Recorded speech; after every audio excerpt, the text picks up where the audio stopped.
2021-nji ýylda Türkmenistanda giň eýran hukuk bozulmalary, şolsanda syýasy, ykdysady, medeni we jinsy hukuk bozulmalary dowam etdirildi. Bu barada Birleşen Ştatlaryň Döwlet Departamentiniň adam hukuklary boýunça täze ýyllyk hasawatynda aýdylýar. 12 aprelde çap edilen hasawatda 2021-nji ýyla syn edilýär. Ol adamyň bütewligine hormat goýmak, raýat azatlyklaryna hormat, syýasy prosese gatnaşmak azatlygy, hökümetde açaçanlygyň bolmazlygy we korrupsiýa bolanda aýdylýan hukuk bozulmalaryň halkara we hökümete değişli bolmadyk derňewleri bagtynda hökümetiň pozisiýasy, diskriminasiýa we jemgyýetdäki kemsitmeler we işçileriň hukuklary ýaly 7 bölüme bölünýär. Türkmenistanyň kanuny esasy tutsaw edilmegi we saklanmagy gadan edýär. Ýöne bularyň ikisi de çynlakay mesele bolup galýar. Tutsaw edilen ýa-da saklanan adamlaryň özleriniň tutsaw edilmeginiň kanuny esaslaryna ýa-da esassız häsiýetine garşy çykmaga hukugy ýok diýilip hasawatda bellenilýär. Onda ýurdun konstitusiýasynyň raýatlaryň söz azatlygyna, şolsanda medeniýet azatlygyna kepil geçýändigi ýöne hökümetiň bu hukuga hormat goýmaýandygy hem aýdylýar. Jenaýat kodeksine görä töhmet üçin ortaça aýlygyň 10-30 SS möçberinde jerime salynýar ýa-da 3 ýyla çenli azatlykdan mahrum etmek jezasy berilýär. Kanun hökümete garşy islendik garşylygy dönüklük diýip häsiýetlendirýär. Hökümeti ýa-da rejimi açaçan tanqidlayan raýatlar gorkuzmalar we tutsaw edilmeler bilen ýüzbeýiz bolup bilýär diýilip hasawatda aýdylýar. Hökümet kitaplaryň beýleki köpçülikleýin habar serişdeleriniň, online gazetleriň we jurnallaryň neşir edilmegine gözegçilik edýär. YouTube we Google ýaly meşhur sosial media saýtlaryny käte petikleýär diýip hasawatda ýurtda söz aýtmak, pikir beýan etmek mümkinçilikleriniň çäklendirilýändigi hem bellenilýär. Şol bir wagtda garaşsyz diýilýän Rysgal gazetiniň çykarylmagy dowam etdi. Ýöne onda esasan döwlet habar beriş serişdelerinde çap edilýän habarlar ýa-da döwlet habar gullugynyň pozisiýasy orun tapdy. Hökümet daşary ýurt neşirleriniň ýurda getirilmegine ýol bermezlik çärelerini görýär diýip hasawatda hökümetiň ýerli teleradio gepleşiklerini hem dolu gözegçilikde saklaýandygy, emma ilatyň hemra çanyklaryny ulanyp daşary ýurtlaryň habar serişdelerinden maglumat almaga çalışýandygy aýdylýar. Ýatlatsak ýurtda resmi taýdan hususy diýilip kesitlenen Yeketek neşiri Rysgal gazeti Türkmenistanyň senatçylar we telekeçiler birleşiginiň eýçiliginde dolandyrylyp 2010-njy ýyldan bäri rus we türkmen dillerinde çapdan çykýar. Bu gazetiň hususy biznesiň hakyky ýol görkezüjisi bolmalydygy guramanyň resmi maglumatynda aýdylýar. Ýönetimçilere görä ýurdun ähli gazet jurnallary mazmun taýdan bir meňdeş bolup, olar döwlet propagandasyna gulluk edýär. Hasawatda hökümetiň resmi syýasaty tanqidi gözle garayan jurnalistleri ýanaýandygy, gözegçilikde saklap, telefonlaryny barlap, seýahatlaryny çäklendirip, häkimetleriň raýat jurnalistlerine hem ýygyderli azar berýändigi bellenip geçilýär. Mundan başga häkimetleriň senzurany gadan etmek, maglumat toplamak we ýaýratmak azatlygyny üpçün etmek baradaky kanunlary durmuşa geçirmeýändigi, yerli medeniýetiň we daşary ýurt habar serişdeleriniň jurnalistleriniň hökümetiň öj almagyndan gorkup, özlerini senzura etmäge mejbur bolýandygy aýdylýar. Polisiýa aýal sürüjilere azar bermek boýunça 2019-njy ýylda başlanan praktikany hem dowam etdirdi. Polisiýa köp halatlarda kanuny taýdan talap edilýän ilkinji kömek gutusunda bir zadyň ýoklugy ýaly ownuk sebeplere görä aýallaryň sürüjilik şahadatnamalaryny we awtologlaryny elinden aldy diýilip hasawatda nytalýar. Adatlyk radiosu mundan odol ýurdun çäginde zenanlaryň sürüjilik şahadatnamalary bilen bagly ýüzbeýiz bolýan kynçylyklary, olaryň uluglarynyň jerime duralgalaryna alınıp gidilmegi we uluglarynyň gurutluk hatynyň häkimetler tarapyndan goşudurnak içinde ýürüýte uzoldurmazlygy ýaly ýagdaýlar barada habar berdi. Hasawatda hökümetiň raýatlaryň birleşmek azatlygyna ýa-da köpçülikleýin şertnamalaryna hem hormat goýmandygy we öz zähmet kanunlaryny netijeli ýerine ýetirmeýändigi hem nytalýar. Her bir döwlet edarasynda ýurdun adam hukuklary boýunça ombudsmany ýaly zähmet meselesi bilen baglanyşykly şikayetlary kabul edip biljek kärdeşler arkalaşygy bar. Ýöne iş ýüzünde bu kärdeşler arkalaşyklary aralyş gorkusy sebäpli şikayetlary habar bermek islemeýärler diýilip Abaşanyň Döwlet Departamentiniň soňky hasawatynda bellenilýär.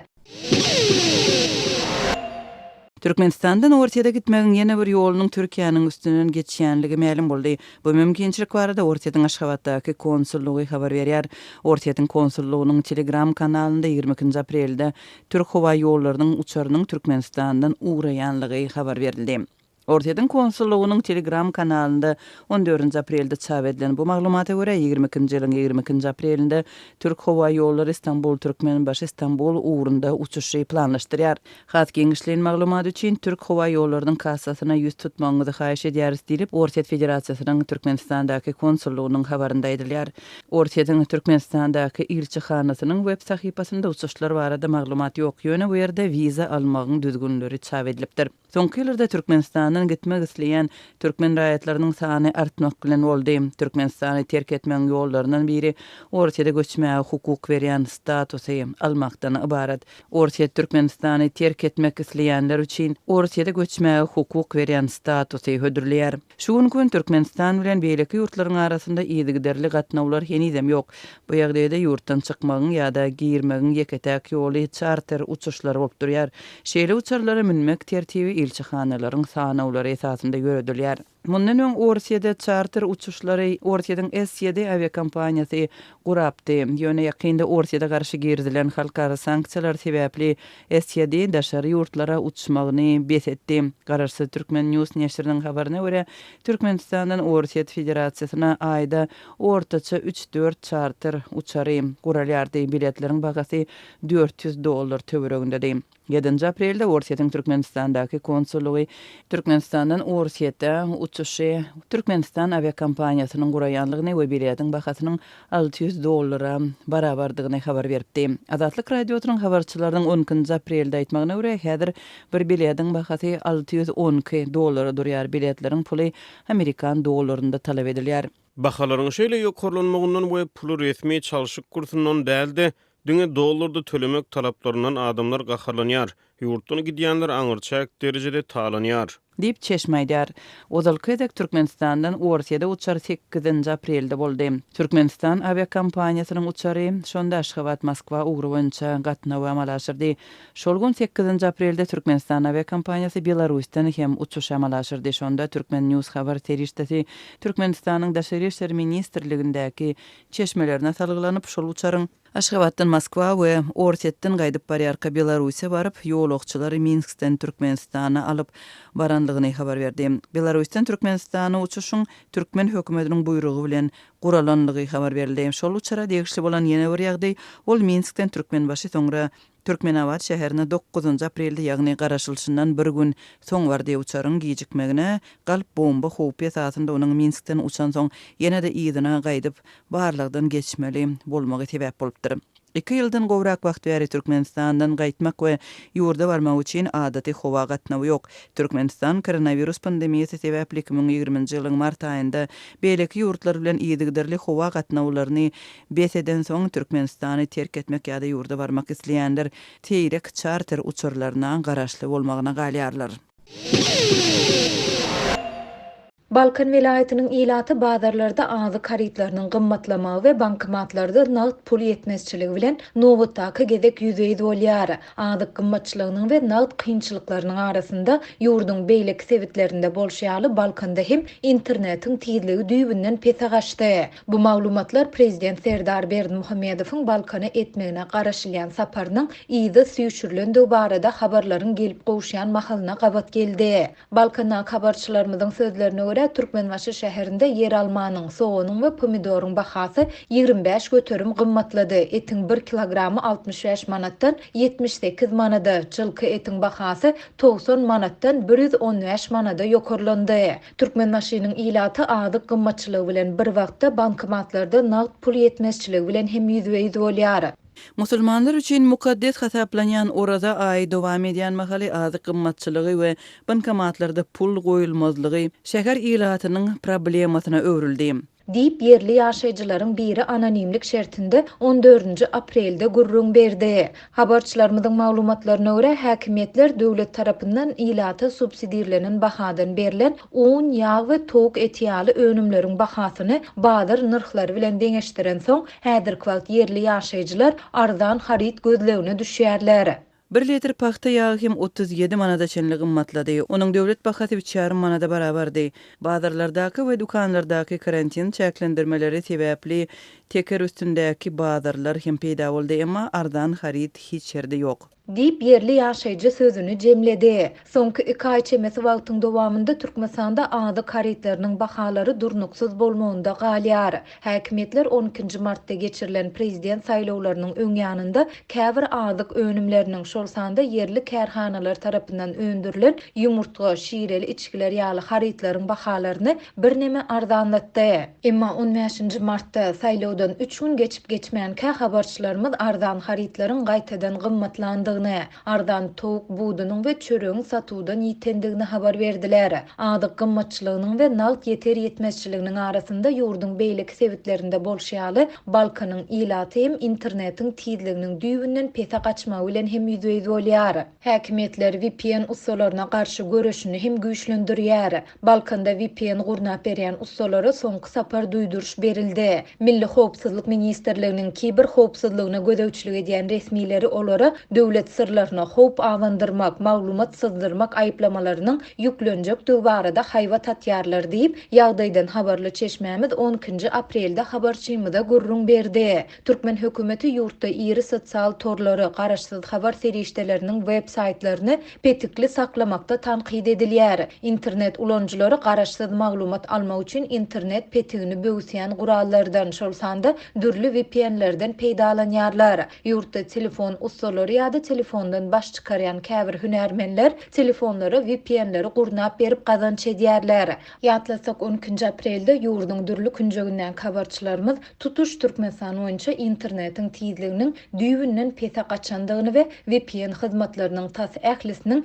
petiklenýändigini habar berdiler. Balkandan gelip goşan soňky maglumatlar prezidentiň sebite etmegine garaşylýan saparynyň ýyda süýşürilendigi barada habar berilýän mahaly peýda boldy. Täze prezidentiň Balkana planlaşdyrılan sapary ýakynda bolan güýçli ýel sebäpli ýyda süýşürildi. Onuň apreliň ahyrynda ýa maýyň başynda Balkana sapar etmegine garaşylýar diýip ýagdaýdan habarly çeşmämiz habarçymyda beren maglumatynda aýtdy. Ýatlasak Balkanyň häkimetleriniň prezident saýlawlaryndan soň täze prezidentiň sebite sapar etmegine taýýarlyk görýändigi barada Adatlyk baryp 7 martda habar beripdi. Şonda habarçylarymyz onuň Türkmenbaşy şäherinde täze gurulan köpürli hastahananyň açylış dawarasyna gatnaşjakdygyny, munyň bilen bagly geçiriljek köpçülikliň çärelere gatnaşjak adamlaryň karantina alınandygyny aýdypdylar. Bu sapar barada resmi medeniýetde häzirlikçe hiç zat aýdylmaýar. Ýöne ministrler kabinetiniň 11 aprelde geçirilen iş maslahatynda Balkanyň häkimi Taňryguly Atahalyýew hastahananyň açylış dawarasyna türkmen bedewiniň milli bayramy münasibetli meýilleşdirilýän bayramçylyk çärelerine görülýän taýýarlyklar barada hasabat berdi. Şonda prezident şol bu bayramçylygyň esasy dawaralarynyň Balkanda giňden guruljakdygyny aýtdy. Resmi habarda döwlet başçysynyň Türkmenbaşyda täze gurulan köpürli hastahananyň açylış dawarasynyň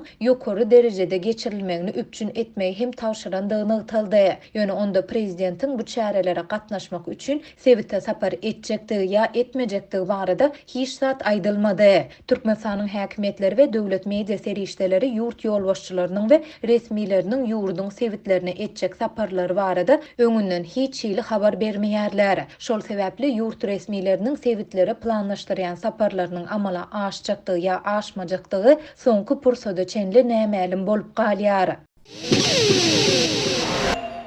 Pandemiýa başlanaly bäri öz çägine hiç ýyly koronavirus hadisasyny hasap almadyk Türkmenistana girdilen pandemiýa çäklendirmeleriniň çägine Egneşik Uýgurşlar we guruluşyk haritler satylýan bazarlar ýapyklygyna galýan mahaly polisiýa Lebap welaýatyna emeli döredilen bazarlary nyşana alýar. Bu barada Azatlyk radiosynyň habarçysy Sebitden habar berýär. Welaýatyň administrativ merkezi bolan Türkmenabaş şäheriniň 2-nji etrapçasyna ýerleşýän bazaryň girilgesiniň öňünde gurulan emeli bazar polisiýa işgärler tarapyndan nyşana alındy. Bazaryň daş töweregine ýüze golay raýat açyk meýdana ýere şal ýazyp köne egneşikleri, ulanlan öý goşlaryny we köne gap-gaçlary satýardy. Şol satçylara 3 gün bäri söwda etmäge ruhsat bermeýärler diýip Azatlyk radiosynyň habarçysy Sebitden habar berdi. Onuň sözlerine görä bazarlar bilen bagly güýçlendirilýän gödäwçilik Lebap welaýatyna gödäwçilik edýän vice-premieriň Bu sebite sapar etmeni garaşylmak bilen düşündirilýär. 25-nji martda geçiren hökümet meclisine Şahym Abdurrahmanow vice-premier wezipesine belenildi we şol bir wagtyň özüne Lebap welaýatyna jogapkar edilip belenildi. Göz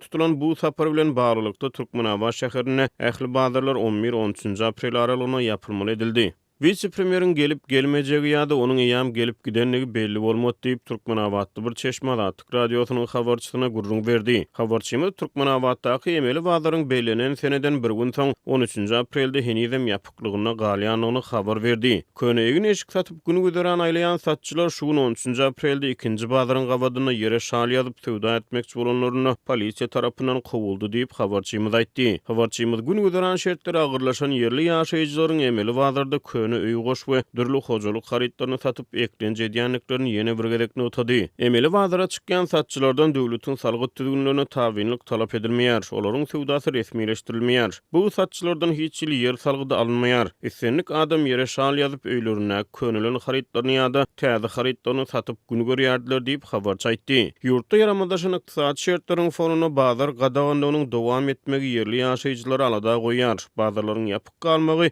ençeme raýatları girdijiden mahrum edýär. Bu açyk meýdanda oturan satyjylar iş bolman soň iň bolmana çöregi pul tapaly diýip alaşsyz meýdan sewdasyny edýärler diýip bir Türkmenabat ýaşaýjysy Azatlyk radiosynyň habarçysyna gurrun berdi. Dünýäde dowam edýän koronavirus pandemiýasynyň fonuny öz şähine hiçili COVID-19 hadisasynyň hasaby alynmanyny öňe sürýän Türkmen hökümeti bir karantin çäklendirmelerini girdi. Bu çäklendirmeler wagtly gowşudyldy. Wagtly bolsa berkidildi. Ýöne ilat çäklendirmeler bilen bagly wagtyna habar edilmedi. Ýurdun çägine günnelik zerur bolan esasy haritlar satylýan bazarlardan we dukanlardan daşary ähli sewda we din çalyş merkezleri halkara howa gatnawlary besedildi. İçerik gatnawlar çäklendirildi. Ýöne içerik çäklendirmeler ýere gelene wagtly gowşudyldy. Türkmenistanyň hökümeti pandemiýa çäklendirmeleriniň haçan dogly ýatyryljakdygy, şol sany halkara uçar gatnawlarynyň haçan dikeldiljakdygy barada resmi beýanat bermeýär.